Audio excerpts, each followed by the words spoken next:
جی السلام علیکم دوستو. اسلام آباد میں حال ہی میں ایک دو کانفرنسیں ہوئیں.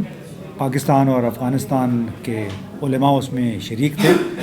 اور بنیادی طور پہ جب بھی لوگ اکٹھے ہوتے ہیں تو شکوہ شکایت بہت اور اتفاق رائے بہت زیادہ نہیں ہو پاتا. لیکن حال ہی میں جو کانفرنس ہوئی اس میں ڈاکٹر عامر رضا بھی شامل تھے. پشاور یونیورسٹی سے ان کا تعلق ہے اور انہوں نے بڑی سرگرمی کے ساتھ اس کانفرنس میں شرکت کی. تو میں ان سے پوچھنا یہ چاہ رہا تھا کہ جو پاکستان افغانستان کے علماء کی یہ کانفرنس تھی، دونوں طرف سے بڑی زوردار تقریریں بھی ہوئیں، تو اس کا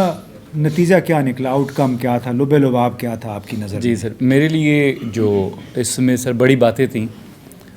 وہ ایک تو یہ ہے کہ ہم نے، اور ظاہر ہے یہ جب یہ کانفرنس آرگنائز بھی ہوئی تو اس سوچ کے ساتھ ہوئی کہ علماء کا کردار جو ہے وہ بہت زیادہ اہم ہے، کیونکہ ایک تو افغانستان میں یہ سمجھا جاتا ہے کہ حکومت اس وقت علماء کی ہے. وہ طالبان ظاہر ہے اسٹوڈنٹ ہیں مدارس کے، یا یہ نومنکلیچر وہاں سے آیا ہے، اور علماء کا ظاہر ہے اس میں کردار بہت زیادہ اہم ہے. تو ایک تو اس کو محسوس کرتے ہوئے یہاں پہ باتوں کے اندر بھی یہ محسوس ہوا کہ اس وقت افغان سوسائٹی میں علماء کا جو کردار ہے وہ شاید کسی بھی دوسرے طبقے کے مقابلے میں زیادہ ہے. ایک تو یہ فائنڈنگ میں نے یہاں پہ دیکھی، اور دوسرا یعنی اس حساب سے ہمیں محسوس ہوا کہ نتائج بھی اس کے زیادہ بہتر آتے ہیں جب ہم علماء کو انگیج کرتے ہیں. دوسری جو بڑی بات میں نے محسوس کی سر وہ یہ کہ پہلی دفعہ ہمارے جو افغان دوست ہیں انہوں نے اس حوالے سے چشم پوشی نہیں کی، بلکہ اس بات کو تسلیم کیا کہ وہ ایلیمنٹس جس کو ہمارے یہاں فتنہ الخوارج کہا جاتا ہے، TTP کہا جاتا ہے، اس کی موجودگی کا انہوں نے بہرحال اعتراف کیا. ساتھ ہی ساتھ انہوں نے اس کا بھی اعتراف کیا کہ یہ جو عناصر ہیں نہ یہ پاکستان کے فیور میں ہیں نہ یہ افغانستان کے فیور میں ہیں، بلکہ یہ اور قوتوں کے ہاتھ میں استعمال ہوتے ہیں جنہیں آپ پراکسی ایکٹرز کہتے ہیں. تو اس حوالے سے بھی میرے لیے ایک بڑی بات تھی. ہم یہاں پاکستان میں کہتے ہیں، سنتے ہیں، لیکن عمومی طور پہ اس طرح کا اعتراف ایڈمیشن ہمیں نہیں ملتا ہے. تو وہ ایک بڑی بات تھی. اس میں پھر انہوں نے کچھ مجبوریوں کا ذکر کیا، کچھ پالیسیوں کا انہوں نے ذکر کیا کہ جی ان کی موومنٹ ریسٹرکٹ کر دی گئی ہے افغانستان میں اور ان کے حوالے سے مختلف ایکشن لیے جا رہے ہیں. تو یہ میرے لیے اس کا ایک بڑا اچھا، اس کانفرنس میں آپ سمجھتے ہیں کہ خواتین کی تعلیم، خواتین کی ملازمت کے حوالے سے بھی بڑی باتیں سننے میں آئیں؟ اس لیے کہ بہت عرصے سے بیرونی ممالک کا مطالبہ یہ ہے کہ خواتین کو تعلیم کی سہولیات فراہم کی جائیں.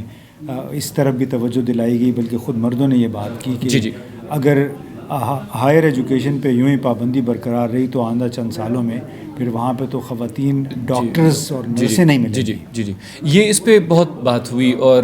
ایک بڑا فوکس مجھے اس میں اس دفعہ بھی اتفاق نظر آیا. پچھلی بھی جو انگیجمنٹ ہم نے رکھی اس میں کم از کم جو ہمارے شرکاء ہیں ان میں اتفاق ہے، اور وہ جو فگر کوٹ کرتے ہیں وہ یہ کرتے ہیں کہ جی 90% یا اس سے زیادہ جو افغان ہیں وہ عمومی طور پہ خواتین کی تعلیم کے حوالے سے ایک مثبت رائے رکھتے ہیں، اور وہ یہ سوچتے ہیں کہ یہ ہونی چاہیے.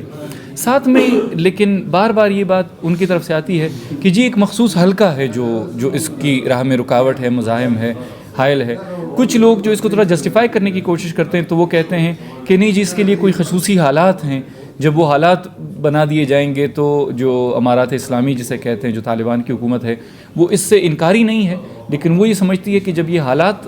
اس طرح سے بن جائیں گے، اس نہج پہ آ جائیں گے. بھی کسی ایک دوست نے ذکر کیا کہ جی 5 کنڈیشنز ہیں جو کہ علماء نے اس حوالے سے مخصوص کی ہوئی ہیں، اور یہ کہا ہوا کہ جب یہ پوری ہو جائیں گی تو اس کے بعد کیا جا سکے گا. تو اس پہ بالکل بہت تفصیلی بات. کسی صاحب نے یہ بھی ذکر کیا کہ یہ بس محض ایک بہانہ ہے، کیونکہ اکثر لوگ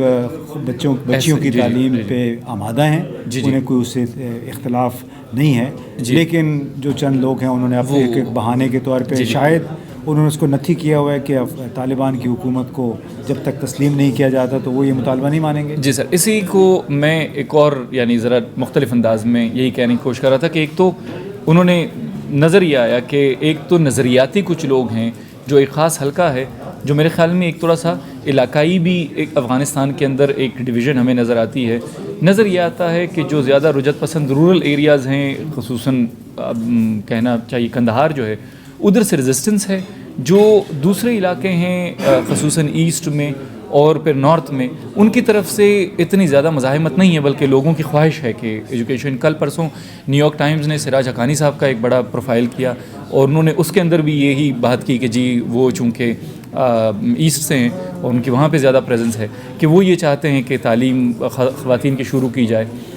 لیکن اور آپ نے جیسے کہا کہ یہ جو شرائط والی بات ہے، یہاں پر یہ بھی بات ہوئی کہ یہی شرائط کہ اگر اس کا سلیبس ٹھیک نہیں ہے تو پھر تو مردوں کے لیے بھی ٹھیک نہیں ہے. پھر خواتین کو اگر آپ نہیں پڑھا رہے ہیں یہ سلیبس تو مردوں کو کیوں پڑھا رہے ہیں ساتھ میں. تو انہوں نے اس بات کا اظہار کیا کہ یہ نظر یہ آتا ہے کہ یہ ایک ایکسکیوز ہے فی الحال اس کام کو نہ کرنے کا. تو نظر یہ آتا ہے کہ تھوڑی سی لیڈرشپ کے اندر فلیکسیبلٹی تبھی آئے گی جب ہم اس طرح کی انگیجمنٹ سے ان لوگوں کو انفلوئنس کریں گے جو ادھر اثر پذیر ہو سکتے ہیں، ان پہ اثر انداز ہو سکتے ہیں. تو یہ ہمیں میرے خیال میں اس ایکٹیویٹی سے ہمیں یہ فائدہ ملتا ہے کہ لوگوں کو افغانستان میں اس وقت بہت ساری چیزوں پر بات کرنا بہت مشکل ہے. جب ہم یہاں پہ پلیٹ فارم دیتے ہیں اس کا فائدہ یہ ہوتا ہے کہ یہ لوگ آپس میں ایک نقطے پہ ان کو پتہ چلتا ہے کہ بہت سارے لوگ متفق ہیں، تو وہاں پہ تھوڑا سا کانفیڈنٹلی اعتماد کے ساتھ یہ بات کر سکیں گے. اچھا، اس میں ایک اور فائدہ ہوا، اس پہ ہم اپنی بات ختم کرتے ہیں. یہ بتایا گیا کہ کابل میں آزمائش کے نام سے اور کوئی نمروز ایک اور صوبے میں اقرا کے نام سے، کندوز میں ایک اقرا کے نام سے نجی تعلیمی ادارے یا ایک تجربہ شروع کیا گیا ہے جس میں بیسکلی نجی تعلیم ہے، فیس آپ کو دینی پڑتی ہے، اور جو آسودہ حال لوگ ہیں انہوں نے یہ کام شروع کیا ہے. اس کے تحت بچیوں کو تعلیم کی اجازت ہے، جو دینی اور دنیوی دونوں اس کو تعلیم دی جا رہی ہے. تو جو طالبان کے امارات کے